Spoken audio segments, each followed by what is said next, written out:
প্রিয় শিক্ষার্থীরা, আসসালামু আলাইকুম। তোমাদের আজকের অনলাইন ক্লাসে স্বাগতম জানাচ্ছি। আজকের অনলাইন ক্লাসে শুরুতেই আমি আমার পরিচয় দিয়ে দিচ্ছি। আমি নুরুন্নাহার লিসা, প্রভাষক, রাষ্ট্রবিজ্ঞান বিভাগ, সরকারি জিলুর রহমান মহিলা কলেজ। আজকের অনলাইন ক্লাসে আমি তোমাদের পড়াবো পৌরনীতি ও সুশাসনের প্রথম পত্রে ৬ষ্ঠ অধ্যায়ে গণতন্ত্রে রাজনৈতিক দলের ভূমিকা। গণতান্ত্রিক সরকারে একটা রাজনৈতিক দলের কী ধরনের ভূমিকা থাকতে পারে সেই সম্পর্কে আজকের ক্লাসে তোমাদের সাথে আলোচনা করব। এখানে আমরা দেখছি যে প্রথম যে বিষয়টা আমরা লক্ষ্য করব সেটা হচ্ছে জনমত গঠন, সরকার গঠন, ভিন্নমুখী মতামতকে একত্রীকরণ, জনগণ ও সরকারের মধ্যে সেতু বন্ধন, বিরোধী বিকল্প পক্ষ, রাজনৈতিক সচেতনতা বৃদ্ধি, শান্তিপূর্ণভাবে সরকার পরিবর্তন এবং সংসদীয় সরকারের জন্য উপযোগী, তাছাড়া স্বার্থের গ্রন্থিকরণ।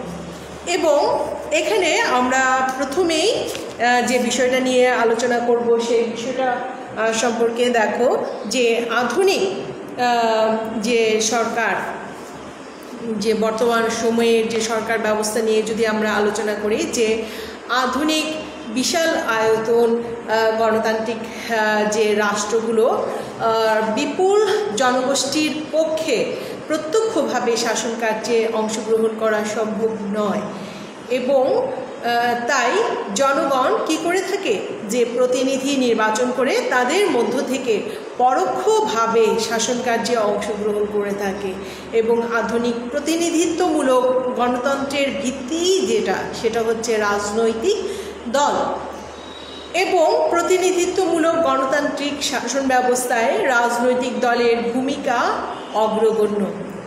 আজকের অনলাইন ক্লাসে গণতন্ত্রে রাজনৈতিক দলের ভূমিকা সম্পর্কে আলোচনা করতে গিয়ে আমরা শুরুতেই যে বিষয়টা নিয়ে আলোচনা করব সেই বিষয়টা হচ্ছে জনমত গঠন।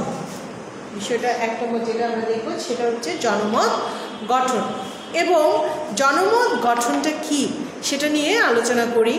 এখানে দেখো যে গণতান্ত্রিক শাসন ব্যবস্থায় রাজনৈতিক শক্তির মূল উৎস হচ্ছে জনগণ, এবং গণতন্ত্র সফল করতে হলে প্রয়োজন একটা সক্রিয়, সচেতন এবং জাগ্রত জনমত। এবং রাজনৈতিক দল বক্তৃতা, বিবৃতি এবং প্রচারের মাধ্যমে এরূপ জনমত তারা সৃষ্টি করে থাকে। এবং জনমতই হচ্ছে গণতন্ত্রের প্রাণ, এবং রাজনৈতিক দল এবং গণতন্ত্রের অন্যতম মূল ভিত্তি হচ্ছে জনমত গঠন। এবং এই পর্যায়ে আরও একটা রাজনৈতিক দলের ভূমিকা হচ্ছে সরকার গঠন। শিক্ষার্থীরা, সরকার গঠনের ক্ষেত্রে আমরা যেটা দেখব সেটা হচ্ছে আধুনিক গণতান্ত্রিক ব্যবস্থায় রাজনৈতিক দল যেটা করে থাকে সেটা কি, যে গণতান্ত্রিক শাসন ব্যবস্থায় নির্বাচনের সময় বিভিন্ন রাজনৈতিক দল বিভিন্ন কর্মসূচি তারা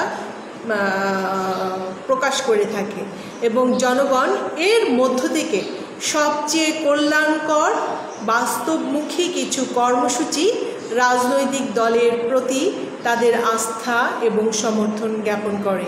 এবং জনগণ সহজেই তাদের পছন্দনীয় যে দলকে নির্দিষ্ট সময়ের জন্য শাসন করার জন্য সুযোগ ব্যালটের মাধ্যমে তারা প্রকাশ করে থাকে, এবং একটা নির্দিষ্ট সময় পর পর এই ব্যালট নীরব যুদ্ধের মাধ্যমে তারা সরকার গঠন করে থাকে। এর পরবর্তীতে গণতন্ত্রে রাজনৈতিক দলের ভূমিকায় যদি আমরা দেখি সেটা দেখব যে ভিন্নমুখী মতামতকে একত্রীকরণ। ভিন্নমুখী যে মতামতগুলো রয়েছে সেই ভিন্নমুখী মতামতকে একত্রীকরণের ক্ষেত্রে রাজনৈতিক দলের কিছু ভূমিকা রয়েছে। সেটা হচ্ছে যে জনগণ সাধারণত স্বতঃস্ফূর্তভাবে কোনো বিশেষ বিষয়ে সহজে একমত হতে পারে না। জনগণের বিভিন্ন বিক্ষিপ্ত মতামতকে সুসংগঠিত করতে পারে একমাত্র সেটা হচ্ছে রাজনৈতিক দল। এজন্যই প্রতিনিধিত্বমূলক গণতন্ত্রের সফলতা নির্ভর করে একটা রাজনৈতিক দলের ওপর, এবং রাজনৈতিক দলকে এজন্যই স্বার্থ একত্রীকরণকারী হিসেবেও এটাকে মনে করা হয়ে থাকে। পরবর্তীতে আমরা যেটা দেখব যে জনগণ ও সরকারের মধ্যে সেতু বন্ধন, জনগণ এবং সরকারের মধ্যে সেতু বন্ধনের কাজটাও করে থাকে এই রাজনৈতিক দল। সেক্ষেত্রে তার গুরুত্ব এবং ভূমিকাটা কি সেটা নিয়ে আলোচনা করি। তো শিক্ষার্থীরা দেখো যে গণতান্ত্রিক শাসন ব্যবস্থায় রাজনৈতিক দলই জনগণ এবং সরকারের মধ্যে সেতু বন্ধনের কাজ করে। সরকারি দল এবং বিরোধী দলগুলোর বক্তব্যের মাধ্যমে জনগণ দেশ ও দেশের সমস্যা সম্পর্কে তারা জানতে পারে। পরবর্তীতে দেখব যে বিরোধী বিকল্প পক্ষ, প্রতিনিধিত্বমূলক গণতন্ত্রে আমরা যেটা দেখব সেটা হচ্ছে বিরোধী যে বিকল্প যে পক্ষ সেই সম্পর্কে কি বলা হয়েছে।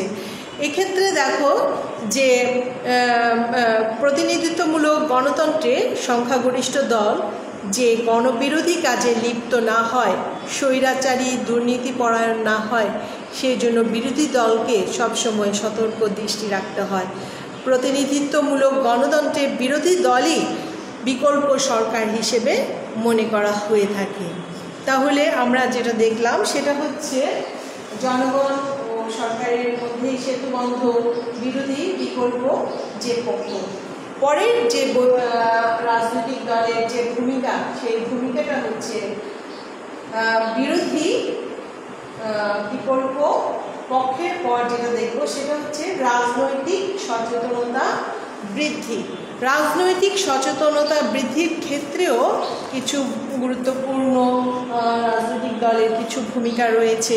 সেই ভূমিকাগুলো কি সেটা হচ্ছে রাজনৈতিক দলগুলো বক্তব্য, বিবৃতি এবং কর্মসূচি জনগণের মধ্যে রাজনৈতিক সচেতনতা বৃদ্ধি করে, এবং জনগণ রাজনৈতিক দলের বক্তব্য থেকে দেশের আর্থসামাজিক এবং রাজনৈতিক সমস্যাবলী তারা জানতে পারে, যেটা অন্য কিছুর মাধ্যমে জানা সম্ভব নয়। তাহলে আমরা দেখলাম যে যেটা দেখলাম সেটা হচ্ছে বিরোধী বিকল্প যে পক্ষ এবং রাজনৈতিক সচেতনতা বৃদ্ধি গণতন্ত্রের রাজনৈতিক দলের ভূমিকা। এরপর যেটা দেখব যে শান্তিপূর্ণভাবে সরকারের পরিবর্তন, শান্তিপূর্ণভাবে কিভাবে তারা সরকার পরিবর্তনের ক্ষেত্রে কাজ করে সে বিষয়টা নিয়ে আমরা একটু আলোচনা করি। সেটা হচ্ছে যে রাজনৈতিক দল শান্তিপূর্ণ উপায়ে নির্বাচনের মাধ্যমে সরকার দলের সাহায্য করে এবং সরকার পরিবর্তনের জন্য বিপ্লব বা বিদ্রোহের প্রয়োজন হয় না। এটাও একটা ভূমিকা হিসেবে আমরা দেখতে পারি। এরপর যেটা দেখব সংসদীয় সরকারের জন্য উপযোগী।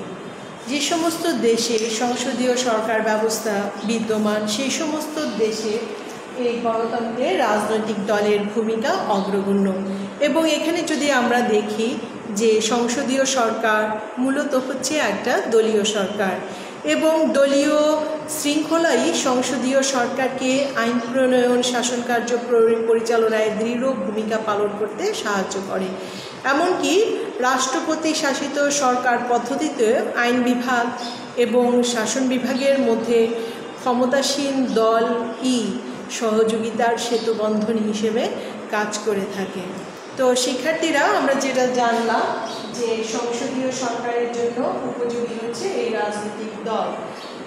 এরপর আমরা যেটা দেখব সেটা হচ্ছে স্বার্থের গ্রন্থিকরণ, এবং স্বার্থের গ্রন্থিকরণের ক্ষেত্রে যেটা আমরা দেখব সেটা হচ্ছে গণতান্ত্রিক শাসন ব্যবস্থায় রাজনৈতিক দল স্বার্থের গ্রন্থিকরণ করে থাকে, এবং গণতান্ত্রিক শাসন ব্যবস্থায় বিভিন্ন প্রকার স্বার্থান্বেষী গোষ্ঠী রাজনৈতিক দলগুলোর মধ্যে নিজেদের দাবি সরকারের নিকট তারা তুলে ধরে।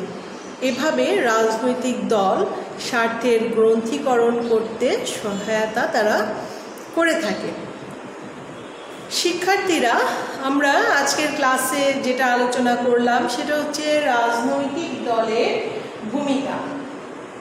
পরবর্তী ক্লাসে আমি তোমাদের সাথে আলোচনা করব রাজনৈতিক দলের কার্যাবলী নিয়ে। সে পর্যন্ত তোমরা ভালো থাকো, সুস্থ থাকো এবং নিরাপদে থাকো, এটাই আমার কামনা। আজকে এই পর্যন্ত। আল্লাহ হাফেজ।